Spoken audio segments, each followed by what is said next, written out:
Abra a Bíblia, por favor, em Gênesis, no capítulo 1.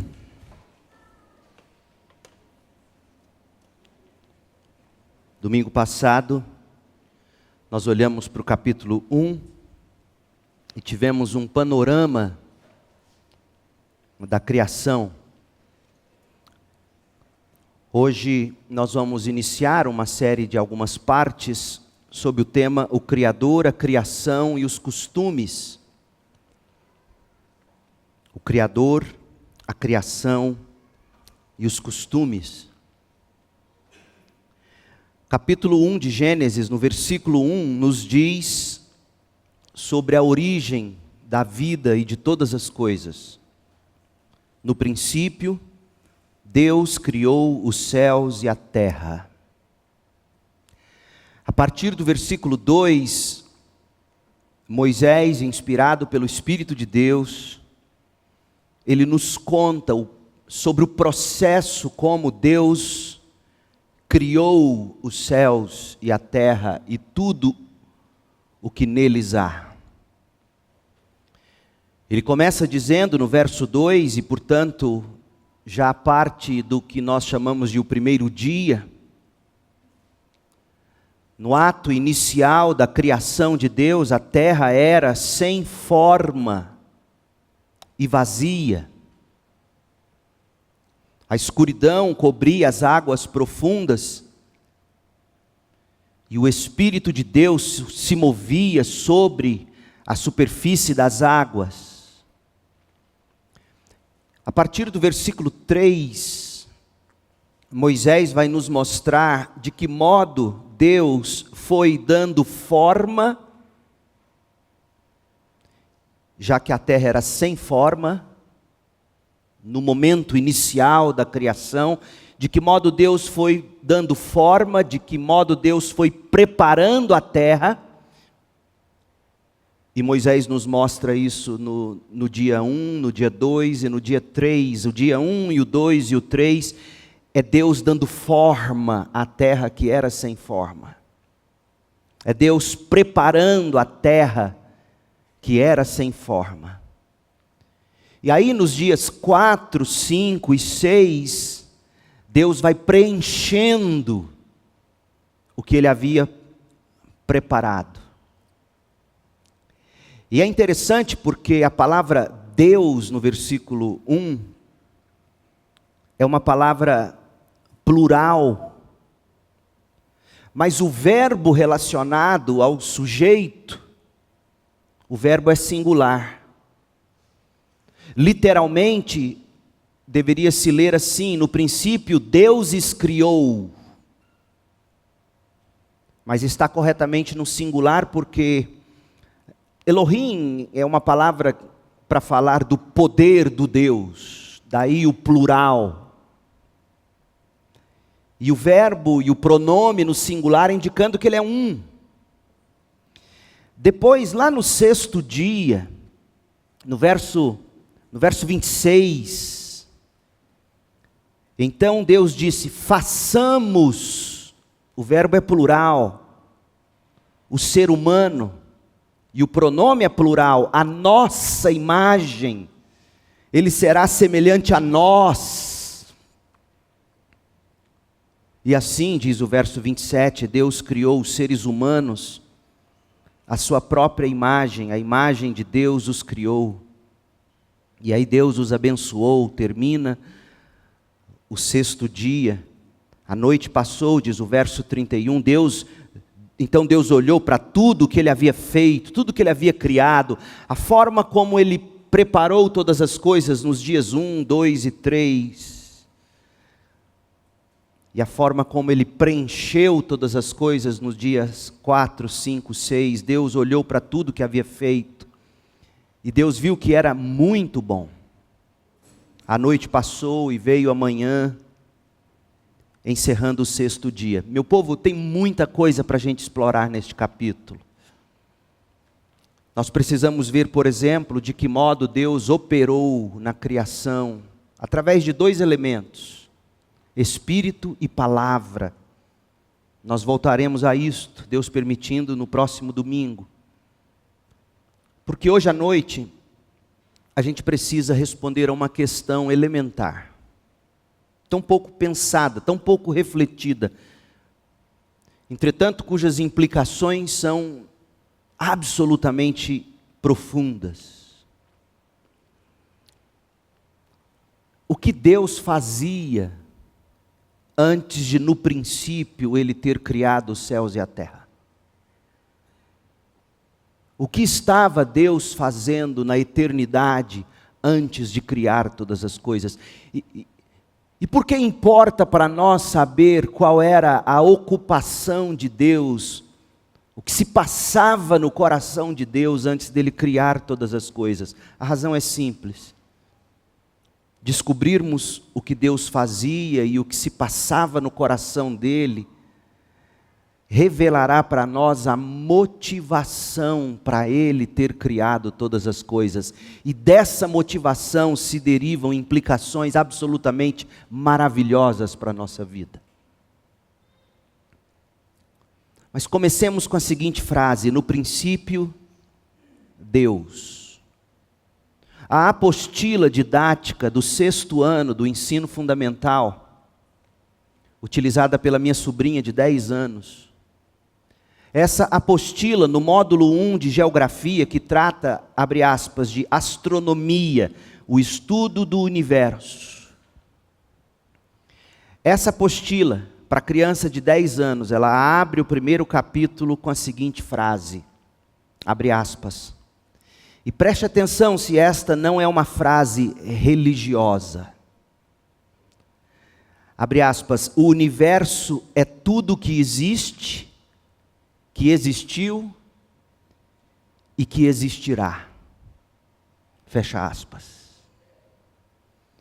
E prossegue dizendo assim a apostila, abre aspas, isso inclui tanto aquilo que está bem perto de nós e que não podemos ver a olho nu, como átomos e partículas, quanto aquilo que é gigantesco e está distante, como estrelas, planetas e galáxias.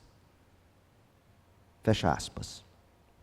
Ora, quer dizer mesmo que, por ter a vida se originado da matéria, porque é isso que está dizendo a apostila, da matéria pura, da matéria eterna, já que o universo é tudo que sempre existiu, por ter a vida se originado da matéria pura, eterna, de uma espécie talvez de ameba em algum lugar no espaço escuro na eternidade, então quer dizer que a vida se resume a átomos e partículas e estrelas e planetas e galáxias e corpos e a todas as outras coisas entre estas coisas micro e macro que podem ser observáveis pelos olhos humanos, ou seja, a vida se resume mesmo à matéria eterna, a matéria que era, que é e que há de ser para sempre. É a isto que se resume a vida, meu Deus. Pois deixa eu te dizer, é isso que estão ensinando a crianças de 10 anos. A vida se resume ao universo que era, que é, tudo que era, tudo que um dia foi, tudo que é e tudo que ainda será. Quais são as implicações práticas de uma visão de mundo assim? Pergunte a Hitler. Pergunte aos tiranos que se levantaram desde então. Meu povo, é exatamente isto que em nome de ciência se ensinam já desde o nível fundamental da educação escolar de nossas crianças. O universo é tudo que existe, que existiu e que existirá. Ora, gente, contrário do que se dizem nos círculos escolares e acadêmicos, essa visão materialista, essa visão naturalista da vida não é uma alternativa irreligiosa, eles vão dizer. Não é uma alternativa arreligiosa para se explicar a vida ou as origens. Não é uma alternativa científica, racional, que se exclui a religião. Não, não é nada disso. Essa visão de mundo é ela mesma essa teoria uma proposta sim religiosa. É uma nova religião isso. É a religião materialista, é a religião naturalista, é a religião naturalista adotada pela humanidade moderna, é o que se chamam de cientificismo. Porque, veja, a própria afirmação diz que está na categoria religiosa. É uma afirmação parafraseada da própria Bíblia. Deus é aquele que era, que é e que há de ser. E aí a ciência, entre aspas, o cientificismo diz não, o universo é tudo que sempre existiu, que existe e que existirá. Para começo de conversa, é um plágio muito mal feito. E em segundo lugar, quando você coloca o universo como absoluto, inquestionável, isso cai no campo da religião e não da ciência. É do dogma e não da pesquisa científica. O que se estão ensinando desde o ensino fundamental é uma nova religião, o cientificismo. Sim, dizem-se ser essas visões de mundo formas de religião, pelo que eu acabei de apontar. Porque seus pressupostos são também dogmáticos. Pergunte ao professor, como é que o senhor sabe que o universo é tudo que sempre existiu, existe e existirá? Como é que o senhor sabe disso, professor? A ciência mostra, é o máximo que ele vai conseguir dizer. Mas como é que a ciência mostra? Aí eles vão tentar te demonstrar coisas. Na verdade, essa é uma afirmação dogmática, portanto religiosa. Não se iluda. O humanismo filosófico, o materialismo filosófico, o naturalismo filosófico, é o que estão ensinando desde cedo aos pequeninos. É uma nova religião. Essa semana mesmo, não sei quantos de vocês pais me mandaram links da Netflix, me mostrando um desenho, onde mostra o personagem mudando de nome e de pronome, para crianças. Onde mostra a evolução dos dinossauros. Onde nós vamos parar com isso, meu povo? O que é o humanismo? O humanismo filosófico foi uma corrente intelectual que começou lá no século XV. Concebia o ser humano como o arquiteto do mundo. A partir desta perspectiva antropocêntrica ou centrada no homem, inspirada por trabalhos feitos durante a antiguidade clássica greco-romana, o que se fizeram? Diminuíram-se a relevância da visão de mundo centrada em Deus. Figuras-chave do movimento humanista são Giovanni Pico della Mirandola, Leonardo da Vinci, tão venerado. O materialismo filosófico, ele é do século XVIII.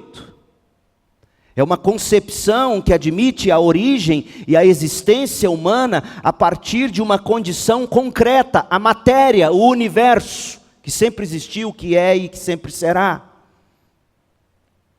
É uma corrente que acredita nas circunstâncias concretas e materiais como principal meio para você explicar a realidade, os fenômenos sociais, os fenômenos históricos, os fenômenos mentais. É daí que surge o marxismo. E derivado dele, o materialismo histórico, o materialismo dialético, que deram origem a tantas revoluções sanguinárias da história moderna. Figuras predominantes deste movimento são o alemão Leibniz, o francês Lametrier, além de Marx, Engels e os sucessores destes. O humanismo, o materialismo, o naturalismo do século XIX. O naturalismo se opõe ao sobrenatural, se opõe ao espiritual. É a ideia ou a crença de que apenas as leis e as forças naturais operam no mundo. Em extensão, a ideia ou crença de que não existe nada além do universo, nada além do material. Os adeptos do naturalismo, ou seja, os naturalistas, afirmam que as leis naturais são as regras que regem a estrutura e o comportamento do universo. E cada etapa da evolução do universo é um produto dessas leis. É o determinismo da matéria. É o determinismo do corpo, que hoje se traduz da seguinte forma: eu sinto, meu corpo sente, portanto, meu corpo, minhas regras. De onde vem isso? Materialismo filosófico, naturalismo filosófico, humanismo filosófico, a religião da modernidade. Mas curiosamente não foi assim desde o início. Isaac Newton, que não foi perfeito em todas as coisas, mas Isaac Newton viveu no final do meio do século 17 até o início, terceira década mais ou menos do século 18, Isaac Newton, reconhecido como um dos cientistas mais influentes de todos os tempos, reconhecido Newton como uma figura-chave na ciência moderna. Conta-se que ele tinha sobre a escrivaninha da sala de estudos dele uma miniatura do sistema solar, bem ali em cima da mesa dele no escritório. Nessa miniatura, o Sol estava no centro da maquete. E os vários planetas estavam posicionados em órbita ao redor daquele Sol, talvez ligado por pequenos arames, mas era uma réplica perfeita do nosso sistema solar. E conta-se que um dia um cientista amigo dele, ateu, entrou na sala dele e pela primeira vez notou aquela maquete e disse assim, abre aspas, olhe só! Mas que coisa genial é esta? Quem fez isto, Newton? Newton replicou, ninguém. O amigo triplicou dizendo, abre aspas, você deve pensar que eu sou um idiota. Naturalmente que alguém fez isto. Isso é obra de alguém, e quem fez isto é um gênio, que coisa linda. Newton se levantou da cadeira, deu a volta ao redor da escrivaninha, colocou a mão sobre o ombro do amigo ateu e fez o seguinte comentário. Conta um de seus biógrafos, abre aspas. Meu amigo, isto aqui é somente uma reles imitação de um sistema solar muito maior do que as leis que você e eu conhecemos. Veja, eu não fui capaz de convencer você de que este mero brinquedo não tenha sido fabricado por algum projetista, por algum artífice muito habilidoso. Você insiste em dizer que alguém criou isto. Porém, você afirma que o universo, o grande original que esse protótipo tenta apenas copiar em sua pequenina parte, você acredita que ele passou a existir, este universo imenso, sem um Criador, o que leva você a essa conclusão tão absurda, meu amigo, completa Newton. Não pode ser verdade que não exista um Criador por trás de tudo o que há neste universo, gente. Não só não é verdade, como chega até a ser a absurda a afirmação de que o universo é tudo que existe, que existiu e que existirá. Isso não é ciência, isso é religião. A verdade é uma só. Apocalipse 1:8. Abra sua Bíblia lá. Eu sou o Alfa e o Ômega, diz o Senhor. Eu sou o A e o Z, eu sou o início e o fim, diz o Senhor. Eu sou aquele que é, que era e que ainda virá, eu sou o Todo-Poderoso, esta é a verdade. Apocalipse 4, versículo 8. Santo, Santo, Santo é o Senhor Deus, o Todo-Poderoso, que era, que é e que ainda virá. Esta é que é a verdade. E Hebreus 13, versículo 8. Jesus Cristo é o mesmo ontem, hoje e para sempre. Ora, gente, sabe qual é a verdade? A verdade é que o Pai eterno, juntamente com o Filho eterno, pelo mover do Espírito eterno, a verdade é que o Deus trino e eterno criou todas as coisas. Gênesis 1, versos 1 e 2. No princípio Deus criou os céus e a terra era sem forma e vazia, a escuridão cobria as águas profundas e o Espírito de Deus se movia sobre a superfície das águas. No princípio Deus. A pergunta agora é, e daí? Que diferença isso faz? A criação, veja bem, a própria Bíblia diz, a criação é uma das formas de autorrevelação de Deus. A criação é um meio pelo qual nós podemos conhecer o Criador. Todavia, como João Calvino, com a astúcia que lhe era peculiar, a propósito, em termos de interpretação e hermenêutica bíblica, até hoje, os grandes estudiosos da Bíblia reconhecem que Calvino é insuperável, é absolutamente impressionante a habilidade que deu a esse homem para as interpretações, para os comentários bíblicos dele. Absolutamente impressionante. Este ano eu estou lendo as Institutas. E é absolutamente impressionante. E ele escreveu as Institutas, ele diz isso em diversos lugares. Para vocês terem uma visão teológica completa, geral, e daí, a partir daí, vocês saberem ler a Bíblia. Coisa impressionante. Vale a pena você adquirir a nova versão das Institutas, que a editora Cultura Cristã lançou, atualizada, e fazer disso um devocional. Menos pão diário e mais Institutas de Calvino. Você vai ver a diferença que isso vai fazer na sua vida. Eu te garanto. A história da igreja me garante no que eu estou te dizendo. João Calvino, astutamente, ele escreveu assim na introdução do comentário dele de Gênesis. Nossos olhos não são, abre aspas, suficientemente clarevidentes para discernir o que representa a estrutura do céu e da terra, ou que o conhecimento obtido do céu e da terra é suficiente para a salvação, fecha aspas.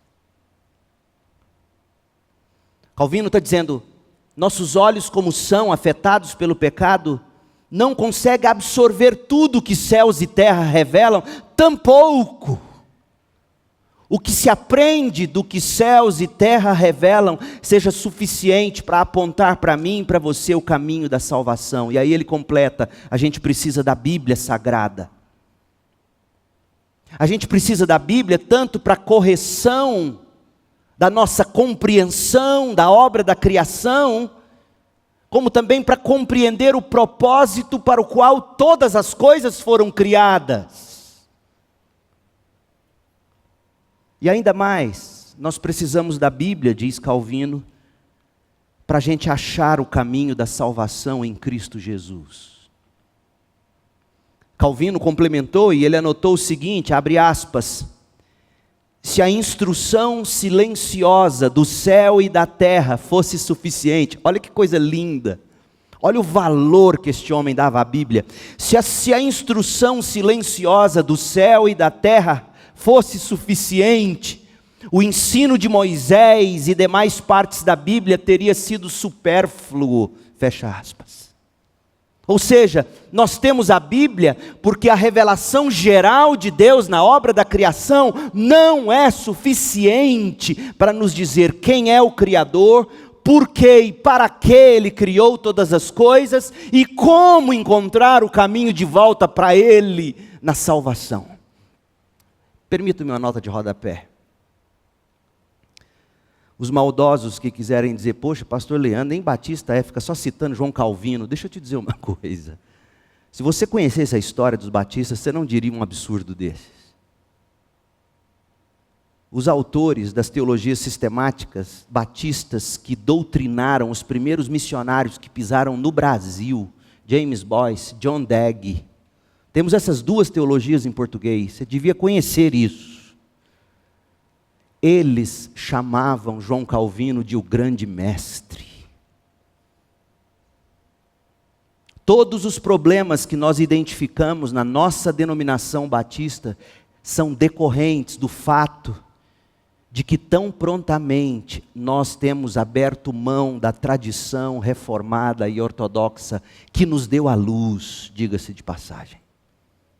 E enquanto fôlego eu tiver, por esta fé eu batalharei. De volta ao texto, ponto no rodapé.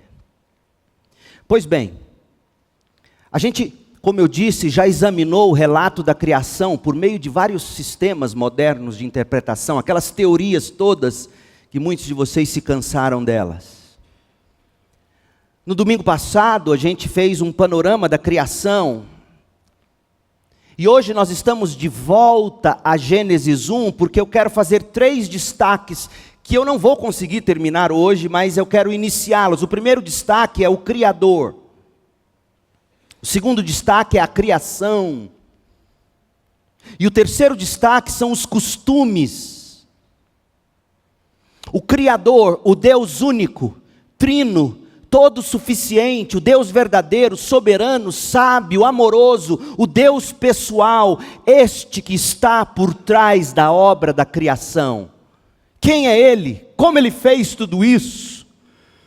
E o que Ele fazia antes de ter criado todas as coisas? Segundo, a criação, a forma como esse Deus único, trino, todo suficiente, verdadeiro, soberano, sábio, amoroso, pessoal, como Ele criou todas as coisas perfeitas. E aí nós vamos voltar a Gênesis 1 e nós vamos aprender com o modo criador de Deus, que é pelo Espírito e a Palavra. Não é só pelo Espírito, não é só pela Palavra. Até porque Jesus diz que minhas palavras, disse o nosso Cristo, são Espírito e são vida. Então nós temos que aprender o modo criador de Deus pelo Espírito e a Palavra, porque é ainda assim que Ele cria nova todas as coisas na sua vida. Falaremos disso adiante. E nós temos que aprender sobre os costumes que se derivam do registro da criação. Deixa eu te dar uma tarefa para casa. Faça isso. Eu quero que você chegue em casa, esta semana e até domingo que vem, talvez no outro. Eu não sei quando a gente vai conseguir chegar nesse item dos costumes. Eu quero que você faça o seguinte exercício. Eu quero que você pegue Gênesis 1 e Gênesis 2. E eu quero que você compare os 10 mandamentos. Você vai ficar absolutamente abismado, no bom sentido, ao descobrir que praticamente todos os 10 mandamentos se derivam das ordenanças da criação de Deus. Portanto, quando você destrói o Criador, Deus descrito na Bíblia, na verdade você está destruindo os fundamentos de toda a civilização. Toda a lei de Deus, os 10 mandamentos emanam da criação em Gênesis 1. Eu não vou dar a colinha, porque senão vocês vão correr atrás e querer ler o autor.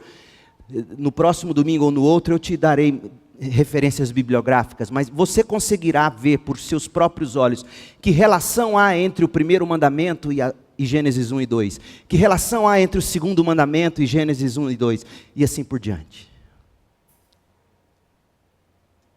Portanto, cada um desses destaques, como veremos, tem implicações na maneira como a gente deve se relacionar com Deus e com a criação de Deus.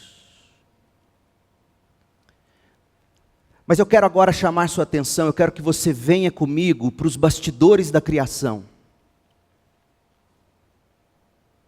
Porque a Bíblia é clara, ela diz que o universo não é tudo que sempre existiu, que existe e sempre existirá. Todos os sistemas, todas as religiões, de algum modo, vão admitir o seguinte: existe algo que sempre existiu. Existe e sempre existirá. Os naturalistas, os humanistas, os materialistas vão dizer que o que sempre existiu foi a matéria, foi o universo.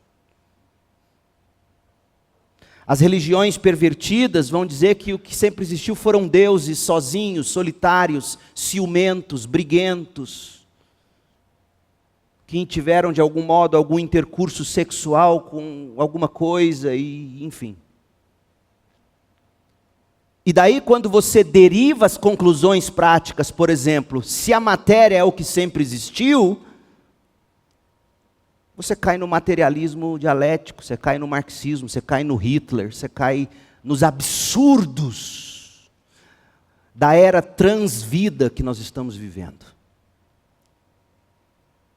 Porque de fato é isso, o que se quer com todo esse movimento é fazer uma nova vida diferente daquela vida que Deus criou. É uma era transvida. Ou você cai numa religião, como eu vou tentar demonstrar daqui a pouco, que é um Deus caprichoso, é um Deus ciumento, é um Deus solitário, é um Deus vazio e carente de algo, e aí ele resolve criar.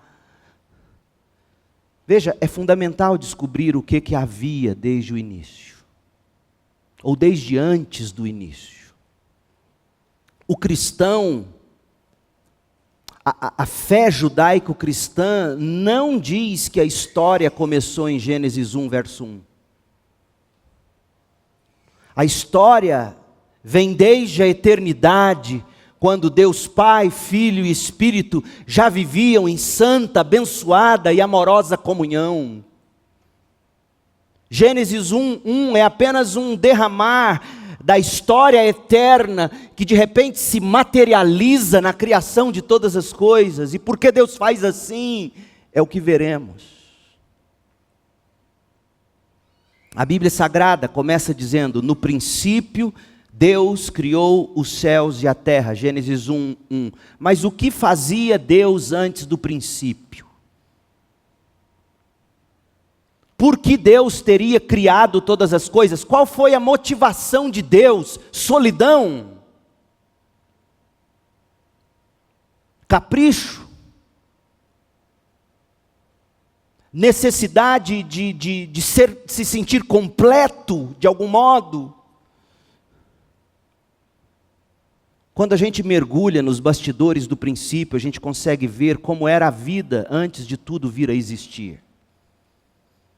Deixa eu te mostrar, venha comigo e veja os bastidores da criação. Primeiro, a Bíblia diz, antes de tudo, havia Deus. Salmo 90, versículo 2.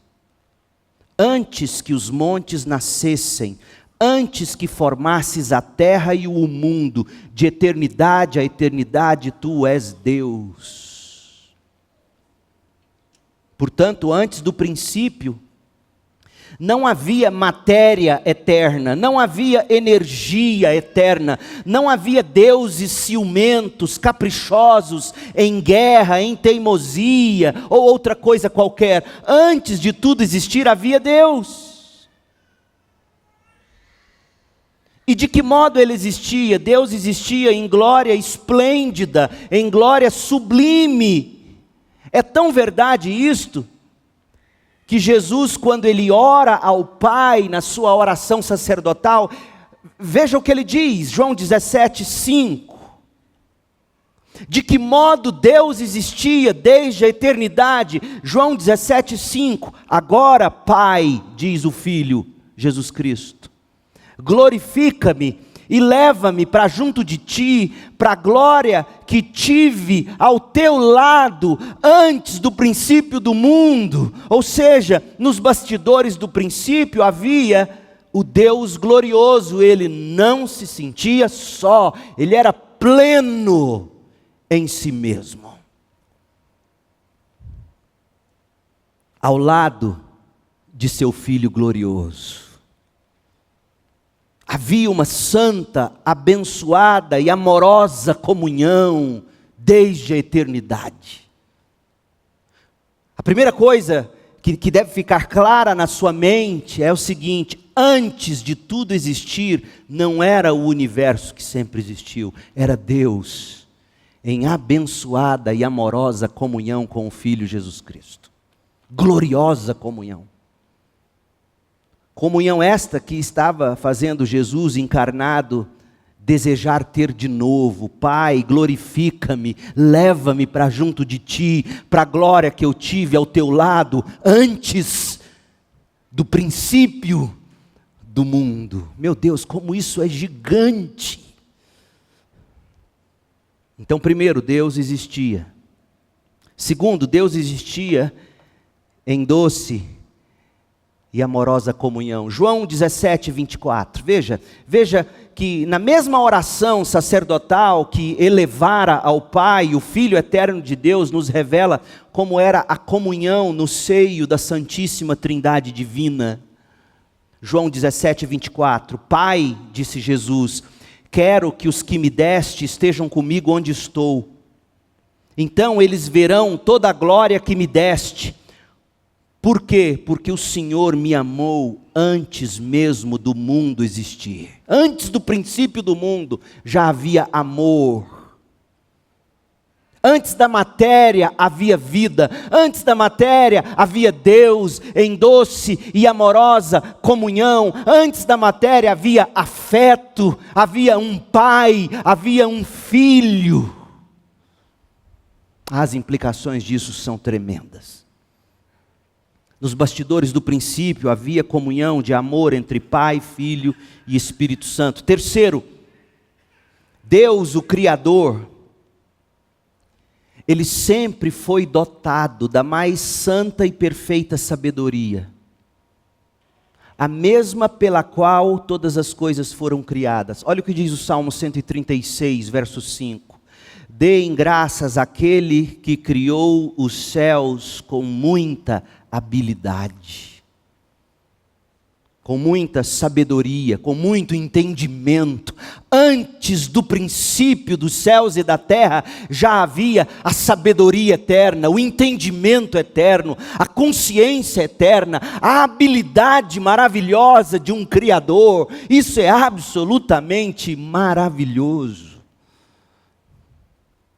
Não era matéria, era o Deus que criou todas as coisas. Em quarto lugar, Deus já na eternidade exercia sua vontade santa. Lá na eternidade, antes de tudo existir, Deus exercia sua bondade, sua perfeita, boa e agradável bondade. Leia comigo Efésios 1, de 3 a 4. Veja a vontade de Deus já sendo exercida antes de tudo vir a existir. Já havia uma vontade soberana. Efésios 1, de 3 a 4. Todo louvor seja Deus, o Pai de nosso Senhor Jesus Cristo, que nos abençoou em Cristo, com todas as bênçãos espirituais nos domínios celestiais, mesmo antes de criar o mundo. Deus nos amou. Antes da matéria, já havia o amor de Deus por mim e por você em Jesus Cristo, se você é uma ovelha dele. Você tem noção disso? Este universo foi criado, você já pode deduzir o seguinte: este universo foi criado já havendo no coração do Criador amor por aqueles que Ele amou e escolheu em Cristo para serem santos e sem culpa diante dEle. Já havia amor pelos seus próprios eleitos.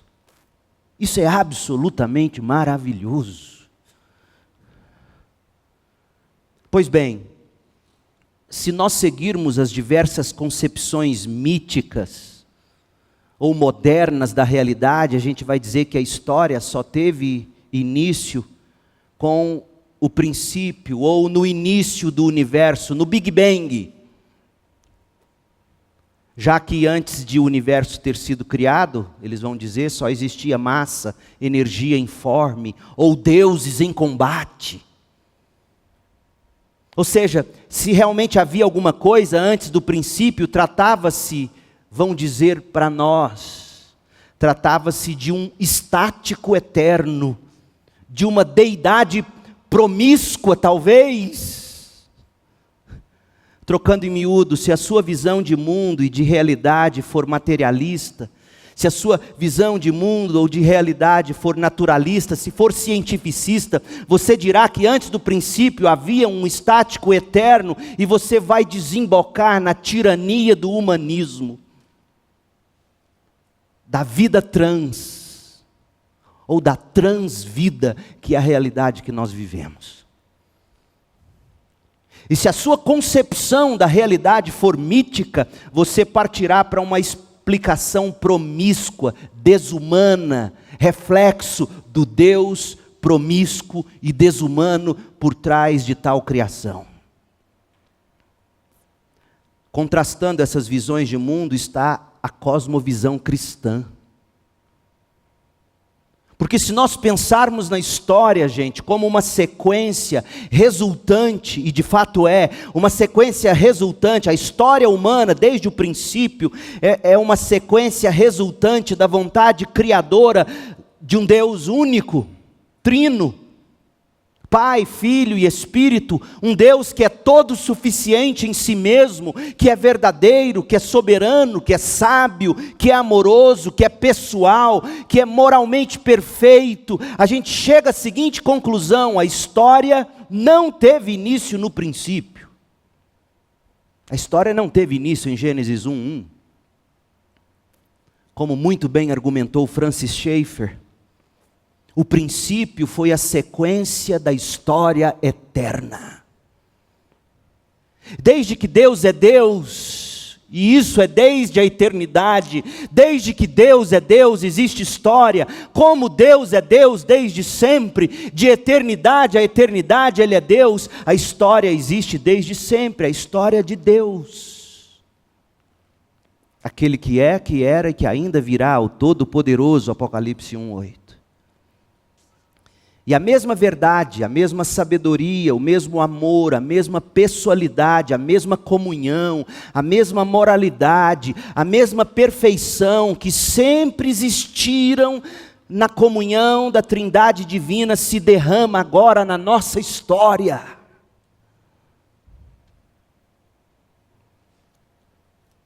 Deixe-me concluir com algumas considerações. Primeiro, se o universo é tudo que existe, que existiu e que existirá, pergunta: de que modo você explica a origem dos afetos? De que modo você explica a origem do amor, que é tão requerido nestes dias? E com razão. Se o universo, se a matéria é tudo que existiu, pergunte ao seu professor, com humildade, não com arrogância. Tudo bem, professor, vamos partir desse pressuposto. O universo é tudo que existiu, existe e existirá. A matéria, o senhor está dizendo que a matéria é tudo que sempre existiu. Tudo bem, ótimo. Como é que a gente explica o amor? De onde veio o amor? Aliás, não pode haver amor num sistema que ensina que para sobreviver você tem que engolir o mais fraco. Não existe amor nisso. Não existe amor na teoria da evolução. Existem os mais fortes. Existe a raça ariana, raça pura. É isso que existe no evolucionismo. Não existe amor. De onde veio o afeto? De onde veio o sentimento, se a matéria é tudo que sempre existiu? Como era a matéria ou a energia impessoal e estática, ainda que eterna? Como é que a matéria poderia produzir pessoalidade, um ser humano pessoal, inteligente, complexo, moral, afetivo, e que se movimenta? Você consegue ver a irracionalidade? E nossas crianças, aprendendo sobre a eternidade do universo, já estão aprendendo desde cedo a não dar olhos e ouvidos para os afetos, mas para a matéria. E aí na prática, é a gente viver dizendo para o filho: não, meu filho, escolhe alguma coisa que vai te dar dinheiro na vida. Essa é a visão materialista levada lá na ponta da equação.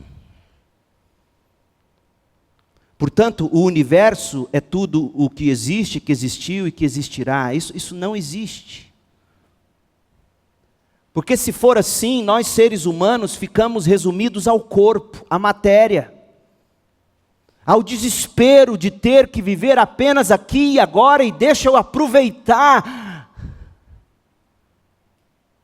Se o universo é tudo o que existiu, existe, existirá, não tem amor, não tem arte, não tem prazer, não tem afeto, não tem beleza.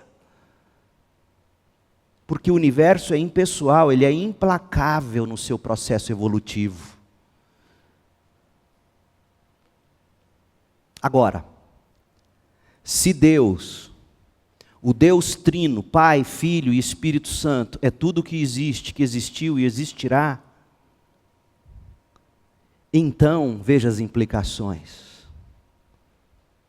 Se Deus é trino e suficiente em si mesmo, e já vivia, como vimos, em amor, em doce e santa comunhão com o Filho, tão prazerosa que o Filho na terra encarnado ora pedindo, quero logo e quero de volta aquela doce e gloriosa comunhão que tínhamos antes do mundo ser criado. Se Deus, o Deus Trino, Pai, Filho e Espírito, é tudo que existe, que existiu e que existirá, então, o mundo não foi criado porque Deus estava se sentindo só. Ele estava completo em si mesmo, na comunhão com o Filho. O mundo não foi criado porque Deus não tinha o que fazer, porque Deus não tinha alguma coisa para amar. O mundo não foi criado por isso. O mundo não foi criado para que seres humanos fossem seus escravos, como é o caso do antigo mito babilônico da criação chamado Enuma Elish, e é também a lógica de muitos outros mitos e religiões. Deus nunca esteve só, Deus nunca se sentiu vazio ou incompleto. A solidão de Deus, a falta de alguém ou algo para fazer e amar, nunca passaram pela cabeça de Deus. Ele não se sentia vazio. Esse livro que eu trouxe, Deleitando-se na Santidade, do Michael Reeves, publicado pela editora Monergismo, você precisa ler, comer esse livro, com seu filho adolescente, em casa. Você precisa comer, devorar isso aqui. Olha o que ele diz na página 48. Hoje à tarde, eu orando, meditando, nem consegui dormir direito, porque eu tinha que revisar isso aqui e me veio isso na cabeça. Olha o que ele diz na página 48. Deixa-me ler para você.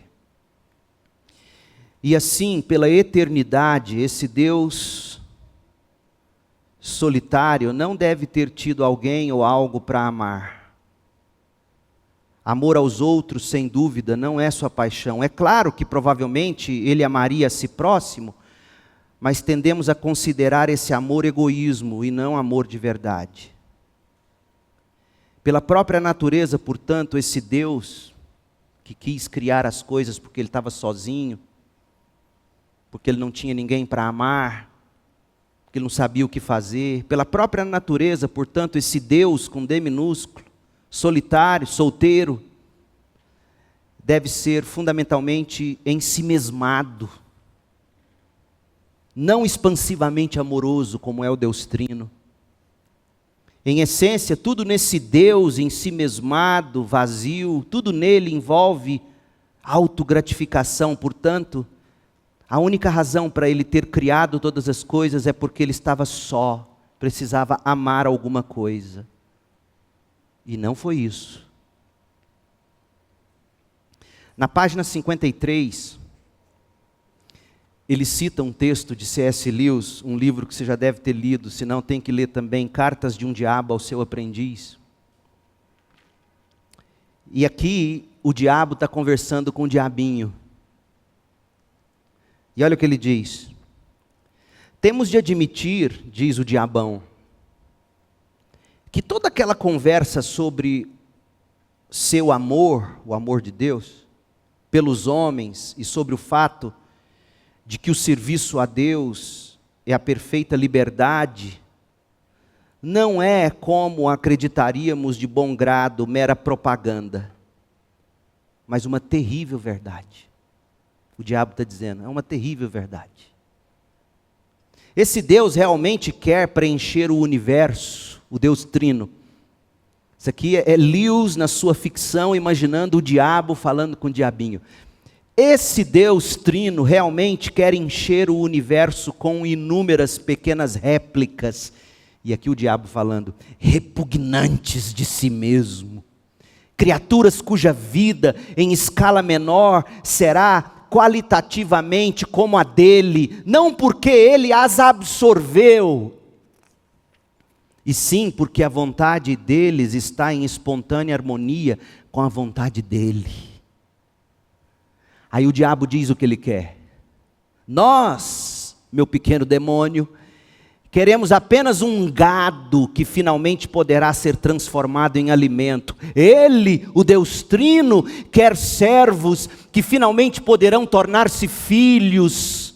Nós queremos sugar a criatura. Ele quer fortalecê-los. Nós somos vazios e por isso queremos ser preenchidos. Deus está repleto e transborda. Deus não criou o universo por necessidade. Deus não criou o universo porque estava só. Deus não criou o universo porque precisava ter algo para amar. Imagina se fosse assim. No momento em que o ser humano se rebela contra ele, ele diz, pronto, não tenho mais o amor que eu sempre quis. Na página 53 e 54 ele diz isso, o problema da solidão de Deus, o problema de Deus não ser trino, onde Pai, Filho e Espírito sempre se amaram na eternidade, e tudo que existe foi um transbordar do amor de Deus pelo Filho. No islamismo, não é assim, porque o islamismo não acredita no Deus Trino. E aí, Michael Reeves diz o seguinte, preste atenção. No islamismo, há uma fascinante tensão bem nesse ponto. Segundo a tradição, afirma-se que Alá tem 99 nomes, títulos que os descrevem na eternidade. Um deles é, um dos nomes de Alá, o amoroso. Mas como Alá poderia ser amoroso na eternidade? Antes que Alá criasse, não havia outra coisa que ele pudesse amar. Não havia o Filho. Certo? Eles não creem na Trindade. Antes que ele criasse, não havia outra coisa que Alá pudesse amar. E o título não se refere ao amor autocentrado, ao amor pelo Filho, mas ao amor aos outros. A única opção para Alá é que Alá ame eternamente a criação. No entanto, por si só, isso gera um enorme problema. Olha que lindo isso aqui. Se Alá precisa da criação para ser quem é, o amoroso, então Alá depende da própria criação. E uma das crenças cardeais do Islã é que Alá não depende de nada. Percebeu a incoerência? Se Alá é o amoroso, ele tem que amar algo desde sempre. Mas se ele é monista, se ele é só uma pessoa, se ele não tem filho, se ele não tem um espírito, quem ele amava desde a eternidade? Ele amava a criação. Então é impossível pensar em Alá sem que ele estivesse já amando a criação. Então Alá depende da criação para ser quem ele é. O Deus da Bíblia não, ele não depende da criação. Aristóteles, o grande filósofo, como é que ele respondeu a esse problema? Diz assim, eis o problema. Como um Deus solitário pode ser eterna e essencialmente amoroso, se o amor envolve amar outro? Como é que Deus poderia ser amor na eternidade se amor envolve amar outro? Aí Michael Reeves explica, no século IV a.C., o filósofo ateniense Aristóteles lutou com uma questão muito semelhante, qual seja, como Deus pode ser eterna e essencialmente bom quando bondade envolve ser bom com outro ser? Você precisa escutar isso, adolescente. Bondade envolve ser bom com outro ser. Como é que Deus poderia ser bom antes de criar tudo? Se Ele não tinha outro ser, outra pessoa com quem ser bondoso? A resposta de Aristóteles foi a seguinte: Deus é eternamente a causa incausada. Essa é a identidade de Deus, portanto, Deus deve causar eternamente a existência da criação, o que significa que o universo é eterno. Está vendo de onde vem a afirmação da apostila do 6º ano? De Aristóteles. Dessa forma, Deus pode verdadeira e eternamente ser bom, pois o universo existe para sempre junto com Deus, e Deus lhe oferece sua bondade. Em outras palavras, Deus é eternamente generoso e bom por sua eterna generosidade e bondade para com o universo. Isso foi engenhoso, como sempre é com Aristóteles. Entretanto, significa mais uma vez que para Deus ser Ele mesmo, Ele precisa do mundo. Mas Deus é Deus e não precisa de nada. Qual é a explicação que a Bíblia dá? Por que Deus criou todas as coisas? Foi o transbordar do amor dele pelo Filho. A motivação para Deus criar foi o amor. Falaremos mais disso domingo que vem. A solução do cristão para o porquê da criação. Deixa-me ler para você, página 50. Escute isso, olha como isso é lindo. Logo, Jesus Cristo, Deus Filho, é a lógica, o diagrama da criação. Cristo é o eternamente amado do Pai. A criação é a extensão eterna desse amor de Deus Pai por Deus Filho, que ele possa ser desfrutado por outros.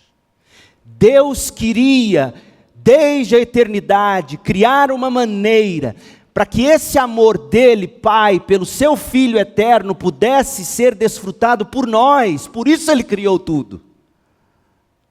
A fonte de amor extravasou a eternidade. O Pai se deleitou tanto no seu Filho, que seu amor por ele transbordou, de forma que o Filho seja o primogênito de muitos, como Paulo expressa em Romanos 8:29, pois os que conheceu por antecipação, também os predestinou para serem conformes à imagem de seu Filho, a fim de que ele, o Cristo, o Filho, seja o primogênito entre muitos. Esse Deus não reluta em contar com alguém ao seu lado. Ele o aprecia. Ele sempre apreciou derramar seu amor sobre o Filho, e ao criar todas as coisas, ele se regozija em derramar esse amor sobre os filhos amados, nós, os salvos em Jesus, por meio do Filho eterno. Por que Deus criou todas as coisas? Porque o seu amor não pôde ser contido, transbordou da eternidade, para que nós em Cristo possamos também provar do amor de Deus Pai, pelo Filho amado em quem sua alma sempre e eternamente teve prazer. Eu quero concluir com um dos maiores puritanos da história, Richard Sibbes. Abre aspas. Se Deus não contasse com uma bondade comunicativa, que é o ato da criação, a sua bondade comunicativa e contagiante, Deus nunca teria criado o mundo. Segundo Richard Sibbes, por que Deus criou o mundo? Porque a bondade de Deus é comunicativa. Não foi por vazio, Não foi por ter necessidade de amar, porque ele já amava, ele queria compartilhar mais amor. Se Deus não contasse com uma bondade comunicativa e contagiante, Ele nunca teria criado o mundo. Pai, Filho e Espírito Santo estavam felizes consigo mesmos e desfrutavam um do outro antes de o mundo existir. Sem o fato de Deus se deleitar em comunicar e espalhar sua bondade, jamais haveria criação ou redenção. Por que todas as coisas existem, gente? Pela bondade de Deus que se derrama sobre a obra criada. E Sibes conclui neste trecho dizendo: a criação foi uma escolha livre, corroborada apenas pelo amor que ele já tinha pelo Filho eternamente. Pense nas implicações disso para a sua vida diária. Pense nisso.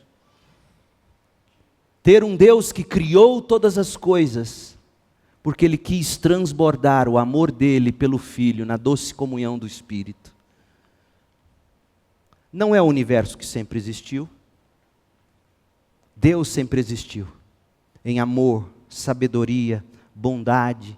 E Ele escolheu derramar isso. Criou todas as coisas e criou-as muito bem.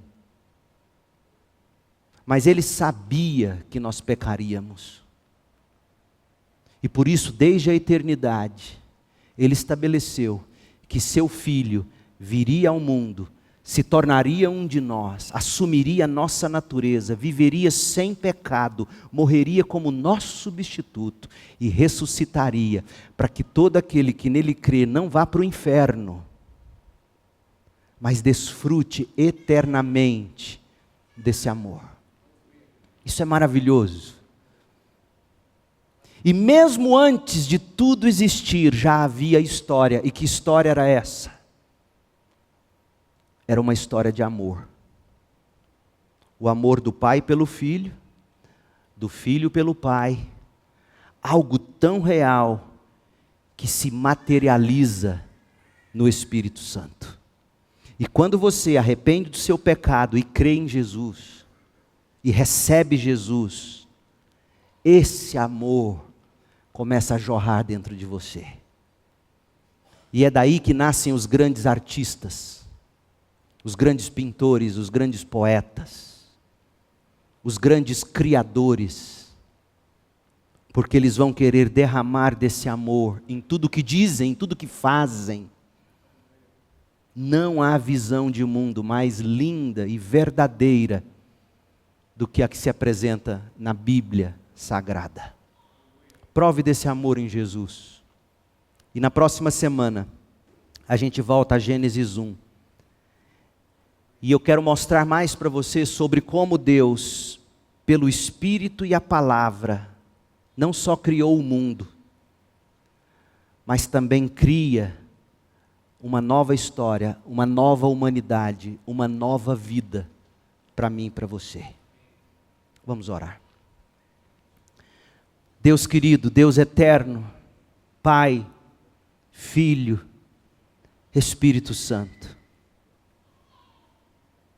ajuda-nos a provar, percebendo o transbordar do seu amor, o ultrapassar desse amor da eternidade, escrevendo assim a nossa história.